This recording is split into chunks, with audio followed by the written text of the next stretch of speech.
Hello प्यारे बच्चों, Lakshman classes में आपका स्वागत है। हम लोग कक्षा 10 की विज्ञान पढ़ रहे हैं, जिसमें जीव विज्ञान चल रही है। चैप्टर है जैव पर्यायक्रम और पूरा चैप्टर हम पढ़ चुके हैं, लेकिन हम अब लोग एक्सरसाइज या अभ्यास सॉल्व कर रहे हैं। इसमें नवा क्वेश्चन होगा। तो नवा क्वेश्चन क्या है बेटा, ध्यान समझेंगे। गैसों के अधिकतम विनिमय के लिए कूपकाएं किस प्रकार अभिकल्पित होती हैं।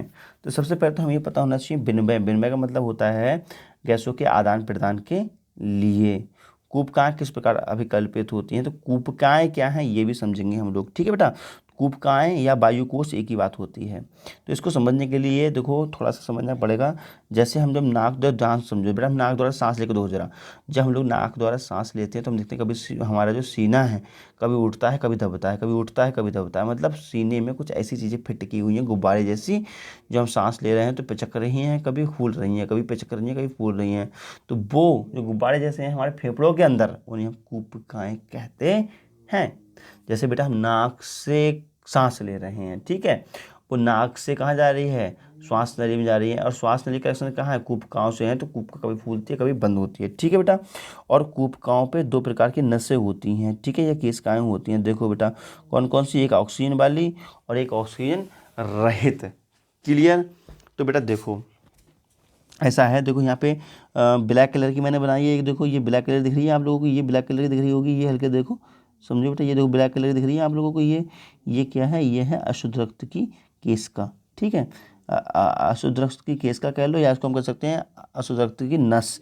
तो ये बेटा नस है, ठीक है। और ये नस छोटे छोटे पार्ट्स में डिवाइड हो गई है। देखो ये गुब्बारों की जैसी लग रही है, मतलब ये कूपकाओं के ऊपर चढ़ी हुई है, ठीक है, समझ में आ रहा है बेटा।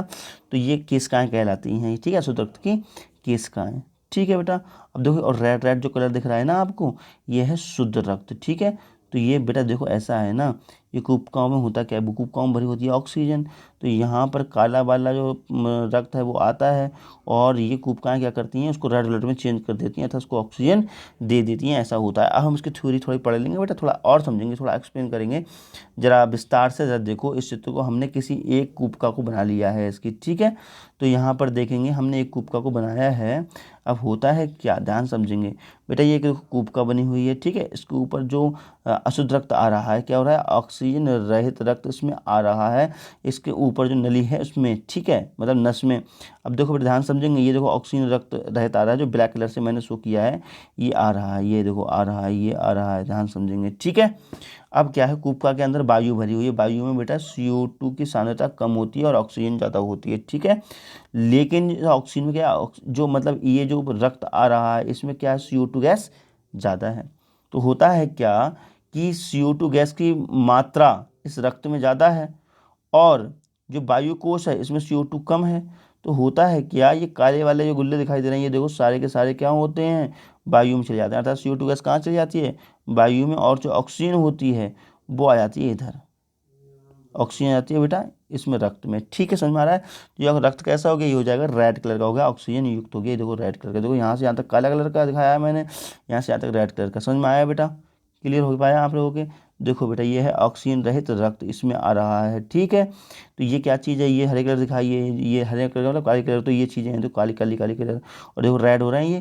तो यहाँ पे देखो ये रेड हो रहा है, नीचे से ये रेड हो रहा है, ये पार्ट रेड हो रहा है, दिख रहा है ना आपको। तो देखो, तो यहाँ से जो केस का है, ये काली वाली, इसमें ऑक्सीजन रहित ब्लड जाता है। ऑक्सीजन रहित का मतलब होता है ब्लड प्लस CO2 युक्त, ठीक है। तो CO2 की सांद्रता अधिक होती है, इसमें क्या होती है बेटा, CO2 की सांद्रता अधिक होती है। इसको हमने ब्लैक कलर शो किया है, और ऑक्सीजन को हमने रेड कलर गुल्लों से दिखाया है, ठीक है। तो हम देखेंगे इस नली में क्या है, ऑक्सीजन की सांद्रता अधिक है, और इसमें क्या है, ऑक्सीजन सांद्रता कम है। तो कम सांद्रता और अधिक सांद्रता इक्वल होगी। तो ये जो काले काले डॉट है वो दिखाई दे रहे हैं हमारे लिए, कूपकाओं के अंदर वायु में मिल रहे हैं। क्लियर बेटा, सांद्रता समझते हो ना, सांद्रता मतलब अधिकतमपन या गाढ़ापन, ठीक है। तो ये ऑक्सीजन रहित केस का हो गई अपनी, ठीक है। तो इसके इस ऑक्सीजन युक्त इस ऑक्सीजन युक्त शुद्ध रक्त को हृदय में ले जाते हैं। वैसे कहाँ ले जा रहा है, हृदय में ले जा रहा है बेटा, ठीक है, समझ में आ रहा है आप लोगों के। चलो इसको लिखा हुआ देख लेते हैं तो समझ में आ जाएगा आपको।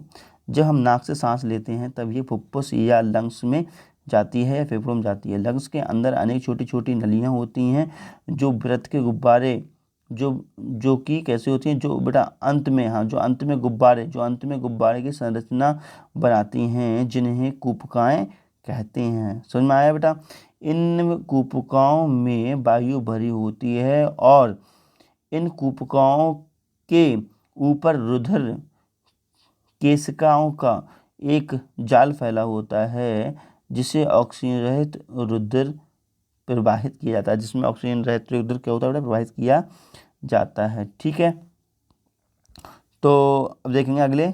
ऑक्सीजन रहित केशिकाओं में CO2 की सांद्रता अधिक होती है, तब वायु में CO2 की सांद्रता कम होती है। इसी कारण दोनों क्या होते हैं अपने CO2 की सांद्रता को इक्वल करने के लिए केशिकाओं में, देखो बेटा, इस कारण CO2 केशिकाओं से वायु में चली जाती है और वायु में उपस्थित ऑक्सीजन केशिकाओं में आने लगती है। बेटा समझ में आ रहा है?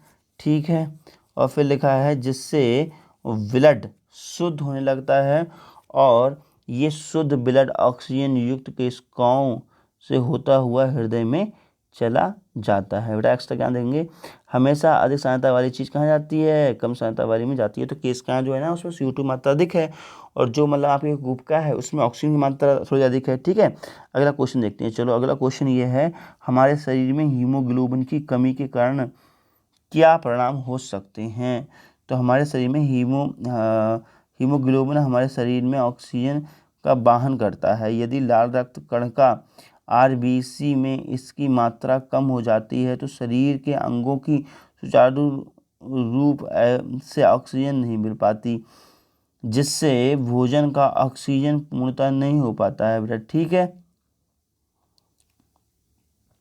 जिससे ऊर्जा में कमी आने लगती है और थकावट महसूस होने लगती है। इसकी कमी से व्यक्ति एनीमिया से पीड़ित हो जाता है। ठीक है बेटा, तो हमारे शरीर में हीमोग्लोबिन लाल केशिकाओं में पाया जाता है। क्लियर बेटा? अगला क्वेश्चन देखेंगे अगली वीडियो में। Okay, thank you, bye bye.